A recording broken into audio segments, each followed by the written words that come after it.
আমি যখন বুঝতে পারলাম যে আমি দেশে আসা মাত্রই আমার উপর অ্যাটাক হবে এবং এটা হিতের বিপরীত হবে, এবং এখন মব হলে যেটা হয় যে পুলিশও আসলে অনেক সময় নিরুপায় হয়ে যায় সিচুয়েশনে, ওই জিনিসটা অ্যাভয়েড করার জন্য যে আমার কিছু হইলে এখন আমার ছেলের কি হবে, আমার ছেলে তো আমার পথ চেয়ে বসে আছে, ওই ব্যাপারটা যখন আমি জানতে পারি, ক্লিয়ারিফাই হই, তখন আমি ইমিগ্রেশন ক্রস করার পরও আমি অফলোড হই। দেখেন এখানে রিজেক্টেড লেখা আছে, অফলোড হওয়ার। তো এই ছিল রিজন। আর যারা বলতে চাচ্ছেন যে আমি আসি নাই, আমার আসার ইচ্ছা নাই, দেখার ইচ্ছা নাই, খুবই বুলশিট কথা এবং ভুল কথা। আমার বউ মারা গেছে, যার সাথে আমি 16 বছর কাটাইছি, যারা আমি ভালোবেসে বিয়ে করছি, যাকে আমি ভালোবাসছি, তার শেষ মুখটা আমি দেখতে আসবো না, এটা শুনতে পাইলেও বা এটা শোনার পরও আসলে আমার কলিজাটা কাঁপা ওঠে, আমার ছটফট করে। আমি যখন আপনাদের রিলস দেখি, আমি যখন আপনাদের ভিডিও দেখি যে কবরে শোয়ানো হচ্ছে, কবর খোঁড়া হচ্ছে, লাশের গাড়ি যাচ্ছে, ভাই আমি ঠিক থাকতে পারি না।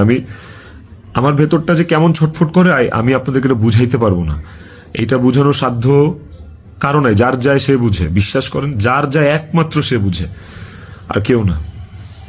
আপনাদেরকে আরেকটা কথা বলবো, সেটা হচ্ছে যে আপনারা অনেকেই বলতেছেন যে এদিকে বউ মারা গেছে অথচ আমি আসতেছি না, নেপাল থেকে আসতে কয় ঘন্টা লাগে, নেপাল কি মঙ্গল গ্রহে নাকি, অনেক অনেক কথা বলতেছে। কন্টেন্ট ক্রিয়েটাররা ভিডিও বানাইতেছে যে নেপাল থেকে আসলে 1 ঘন্টা লাগে, এই লাগে সেই লাগে। ভাই আমি নেপালে 18 বার আসছি, আমি জানি নেপাল থেকে যেতে কতক্ষণ লাগে, কিন্তু নেপাল থেকে বাই রোডে বাংলাদেশে যাওয়ার কোনো সুযোগ নাই। ইন্ডিয়া হয়ে বাই রোড যাওয়া যায়, সেটাও লুকায় টুকায় যাওয়া যায়, অথবা ইন্ডিয়ার ভিসা থাকা লাগে।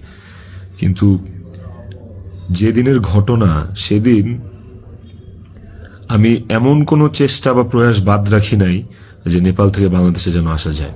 সেটা বাংলাদেশ নেপাল ডিরেক্ট ফ্লাইট হোক, ছিল না, ট্রানজিট ফ্লাইট ছিল না, একটা ট্রানজিট ফ্লাইট ছিল, ওইটার টাইম আর ওইটাতে আসলে আমাকে পরের দিনই আসতে হইতো।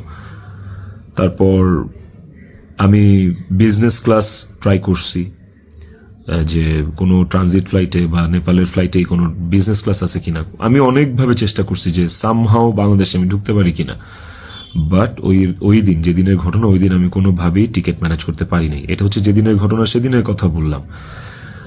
আর এরপরের দিন আপনারা যে বলতেছেন যে শেষ দেখাটাও দেখলাম না, আসলাম না, এই না সেই না, আমি টিকিট কাটছিলাম, কারণ ওই টিকিটটা ছাড়া অন্য কোনো টিকিটে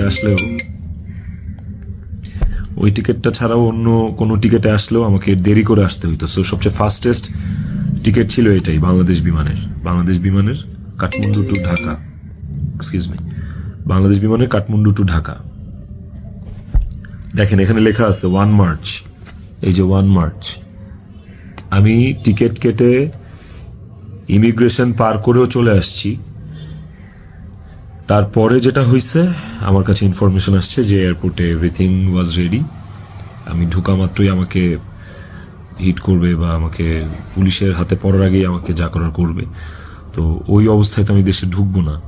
এবং এর সাথে শুধু আমার কাছের মানুষজনই যে জড়িত তা না, আর অনেক মানুষজন জড়িত, আমি পুরোটা না বলি, কাউকে ছোট করতে চাই না বা কাউকে আমি এখনই দোষ দিতে চাই না। তো